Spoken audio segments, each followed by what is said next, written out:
Thank you for having me. I am ready to be ready to be ready to be ready to be ready to be super rich. Richer than rich. Filthy rich. Just so rich. Good. What do I need to do? I meditate. I'm ready. It is our wish that you understand the contradiction in your own statement. I do. Because if you're ready to be ready to be ready to be ready to be ready, here's a helpful answer to you. When you are ready to be ready to be ready, as you are, and we feel that readiness in terms of desire, and not much meditation will help you to be really ready in terms of vibration, then follow your impulses. You see, here's the thing, and we're happy that you've looped back around here in such a pointed way. If you're ready to be ready, we are so happy to get to say this to you right now, to all of you. If you're ready to be ready, then it's enough for right now. And then if you're ready to be ready, that too is satisfying. And the super rich thing over there isn't even in your mind, because that activates a crevasse of lack between what you've got and what you've got. So when you're really ready to be ready, then you say, I'm having such satisfying feelings these days. I feel so good to be alive. Really good thoughts are coming to me. And as it gets closer and closer and closer to bursting into where money starts avalanching into your experience, those ideas will feel different than these ready to be ready to be ready to be ready to be ready. Do you have a format right now through which lots of dollars can flow? Yes. Do you have a business already in place? Yes. Is it a business that's already sort of established, and is there a steady cash flow from it? Yes. Is the cash flow steady enough that it doesn't take much for it to move into that place where you are feeling that a lot of money could come fast? Yes. Does it feel to you that you've already received the idea that will take it there? Yes. So not only are you ready to be ready to be ready, but you feel like you already have the idea to take it there? Are you a vibrational match enough to that idea? That idea is expanding into things that feel like the next logical step for you? I don't know. Yeah. You're ready to be ready to be ready, but here's the thing. You don't want to rush your readiness, because the desire to be cleanly rich... I know. Beautifully rich. Can you feel that there's a gap that's still there? There's an awareness that something hasn't happened that's still dominant. And in that wanting to get over that edge, there's some dissatisfaction that's keeping you from getting over the edge. God, yes. So it's about really feeling the satisfaction, feeling blessed with the idea, feeling so blessed that the idea came, feeling eager that the idea will flesh out, feeling eager that the idea will blossom into something that feels like an action ready to take. It must be really annoying to anyone who's ready to jump into action to listen to all of this theoretical conversation about laws of the universe and vortexes that you can't see or hear or smell or taste or touch. You've got to find some way that this conversation is satisfying before it can morph into the explosion of what you're talking about. Oh, I see. You see, dollars that flow, they're just evidence of the vibrational currency that you've got going on. It's just the next logical step. But most people have practiced lack of dollars, lack of dollars, lack of dollars, so they'll allow abundance of vitality or abundance of invigoration or abundance of friendships or abundance of love. They'll allow abundance of sunsets. They'll get so good that they'll catch every sunset every single time. There are so many people that will allow abundance of one thing and another, just not abundance of money yet, because they've practiced the thought of not enough money so much. They've been close on making their payments and worried about money, and they've been measuring money with action and how much do you get per hour and what's your salary and what's your talent worth and how much can you perform and why is your performance earn more money than that performance. People are all wadded up out here in the manifestations of money, and if you would just step back from those manifestations of money and talk about energy, which means talk about satisfaction. You want to be filthy rich with enthusiasm, filthy rich with happiness, filthy rich with satisfaction. I'm so rich with really good ideas. I'm so rich with happiness when I wake up in the morning. That's what you've got to be ready for. And when you get there so that you feel that way, no matter what the state of money is, then the state of money must match the state of vibration. It's law. What happens to most people is that their vibration matches their state of money. Because they just keep looking at it and talking about it and measuring it and complaining it and worrying about it and trying to take action and being unproductive in it and eking through it and asking somebody else. Government, give me money. Mother and dad, give me money. Lawsuit, give me money. Give me this big pile of money. And if you don't have a big pile of money, you're not ready. You're not vibrationally ready for a big pile of money if you don't have a big pile of money. If you were ready for a big pile of money, you'd have a big pile of money. But if you're not ready for a big pile of money, you can't let the big pile of money in. And we got to tell you, there are big piles of money. It is raining. The world is awash in money. You've been hearing about it. Aren't you just bowled over by how much money some of those people have? And how do you feel about them bastards? Why should they have all of that money? They should put it in a big pot and we should divvy it all out. And if you did, it wouldn't take 10 years before the money would be right back where it is. You see, you got to be ready for money. You got to be ready for money, which means you got to be happy without it. Which means you've got to be cashing in your vibrational chips. You got to be thankful for this day and thankful for this chair and thankful for this opportunity and thankful for this conversation and thankful for that sunshine and for those highways. Thankful for this, appreciating of that. Thankful for the quieted mind. Thankful for the insight. Thankful for the enthusiasm. Thankful for the love in my heart.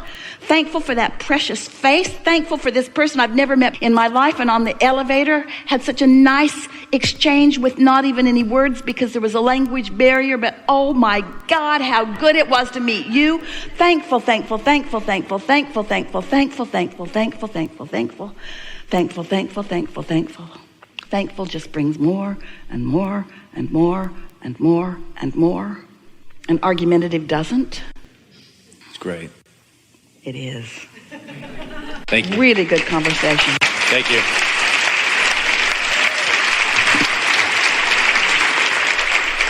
Can you sort of kind of feel how you're in a different vibrational place? Can you feel that just from listening in and your participation that you are ready to be ready in a way that you weren't ready to be ready before you were ready to be ready? Can't you feel your readiness? We've been a little obnoxious here, but in your experience, this is going to carry on for you. Esther has a bowl that she found. She doesn't really understand these Tibetan bowls. She doesn't know anything about them except she likes the way they sound and feel. And she likes this particular bowl that she has. She hits it with this big cloth-covered gong. And it sends a reverberation into the room that she thinks she's only hearing, but actually she's sensing the vibration of it at many levels. And one of the first times that she hit it, we said to her, you know, the vibration of this bowl will never cease. Your ability to hear it will. Your ability to sense it will. But that vibration is in motion, and it will be forevermore, because the laws of the universe will continue to carry it. So what we're saying to you about what is happening here today is that this will reverberate within you forever. You might forget for a minute, but a little meditation will take you right back to it. This is the basis of who you are, and it will lead you swiftly to all that you desire. We're not talking about years of meditation. We're not talking about isolation. We're not talking about separating yourselves from things that bother you, although that will be a temptation in the beginning because this feels so good and those people at work don't. This reverberation will last within you forever. So don't try to remember it because you've got it. You now know it, and therefore you will always know it. And when you stumble across it or find the vibration of it intentionally, you'll feel it and you'll remember, and then you'll be a little more ready to be a little more ready to be a little more ready. So many wonderful things. What more? We have more time. 10 more minutes. Thank you. I just wanted to say thank you for the segment where you were talking about, do you care about how you feel? I've listened to that over and over again, and it's really changed the way I feel about myself. Because you do care. Yeah. You can't have touched who you are and known what that is to ever be happy again in the deviation from it. Right. Yeah. And I was just wondering, is our longings unfinished business from past lives? No. It's just not being ready right now. Because every emotion you have, in the moment of feeling it, it's reading the vibrations of the two aspects of you. So a longing, if we were to specifically define it, A longing, something that you're interpreting as a longing, is your inner being's knowledge about something that you are temporarily denying. It's a desire that you have set into motion, that has gained momentum, that your inner being is active with, that is flowing to you, that you are denying. That's what longing is. Because if there was no desire, you could be having exactly that same thought that you're having, and there'd be no longing because there's nothing that it's contradicting. So a longing is a wonderful thing for this reason. It means strong desire that you're temporarily denying. Time to take a nap. Time to do something that allows you to stop denying it. That yearning or longing, that's just an indication of some resistance. It's like sticking a stick in a fast-moving wheel. It'll slow it down. Is what's important to my soul? Is it important to, is everybody's... At the deepest of levels, yes. And is it you love just... love, and you love life, and you love each other, and you love value, and you love contrast, and you know that you're all in this together. And you love evolution, you love expansion, you love eternal beingness. You understand all of that. Everyone has that. But then as you come into your physical experiences, what you carve out from these experiences varies in that some things please you more while some other things please others more. But at the basis of all of it is being pleased. At the base of all of it is being in the receptive mode so that you're giving and receiving and giving and receiving and giving and receiving. Do you think you were close enough vibrationally to really hear what we said? Or do you want to ask something else? I think I'm close enough. Yeah. So, thank you. So when you yearn for something, what does it mean?